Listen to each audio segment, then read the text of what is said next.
Assalomu alaykum hurmatli kuzatuvchilar. Kuningiz xayrli o'tsin. Bugun 2026-yil 3-iyun sanasida turibmiz.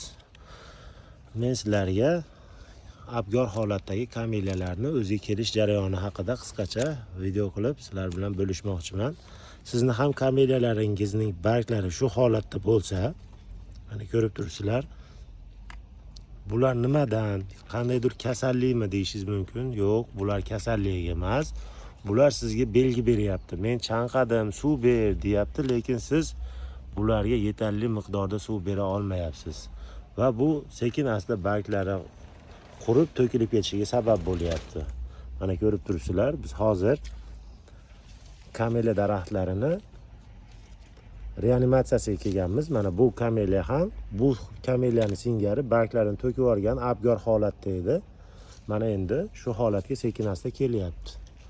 Bularga nima qilish kerak? Dastavval sizni ham kameliyalaringiz mana shu holatda bo'lsa, NPK 3/20 dan foydalanamiz. Uning uchun tagidan solib har kuni ko'pgina miqdorda suv beramiz.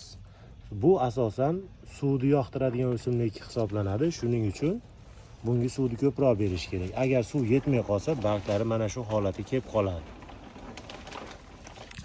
Endi ko'pchilik kameliyasi aytadi, meni kameliyalarim g'unchasi rassa ham g'ujirab turibdi, lekin ochilmayapti deguvchilarga monokaliydan foydalansangiz, kameliyalaringiz xudo xolisa chaman bo'lib ochilishiga sabab bo'ladi.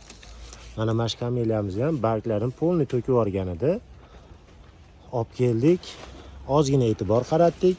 Xudo xolasa yaratgan izni bilan mana shu holatga keldi. Faqat bu o'simlik e'tibor talab bo'lgani uchun ko'proq e'tibor qilasiz va xudo xolasa mevasini ham olasiz. Mana ko'rib turibsizlar, juda ham mana bunday holatda bo'lsa barg chiqarmaydi mana. Mana bunaqa holatmi? Yo'q, bo'ldi. Bular suv yetmasdan qurishiga sabab bo'lgan. Endi hozirgi holatda mana eng abgor holatdagi kameliyani oldiga keldik-da. Mana ko'rib turibsizlar. E'tibor bersangiz mana shu yerdan yangi barg chiqaryapti.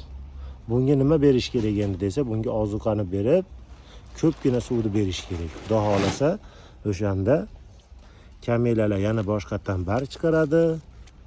Chiroyli bo'lib ochilishni davom etadi. Bu jonivorni qaranglar, mana singan holatda ham mana bargini ushlab turibdi. Sababi mana shu ilashgan joydan ozuqalanib turibdi. Bizda hozir O'zbekistondagi aksariyat kameliyalar suvsizlik hisobiga nobud bo'lishiga sabab bo'lyapti. Suvdan qisman kameliya ekkan bo'lsangiz, kerak bo'lsa 2 mahal bering. Har kuni 2 mahal, ertalabda, kechqurunda, salqinda bering, faqat issiqda emas. Salqin havoda suvni ko'pginadan bersangiz, xudo xolasa sizni ham kameliyalaringiz chiroyli chaman bo'lib ochilishiga sabab bo'ladi. Buni kameliya ishqibozlariga yuborib qo'yamiz. Mana ko'rib turibsizlar. Mana bunisi g'unchasini ochish harakatida ekan.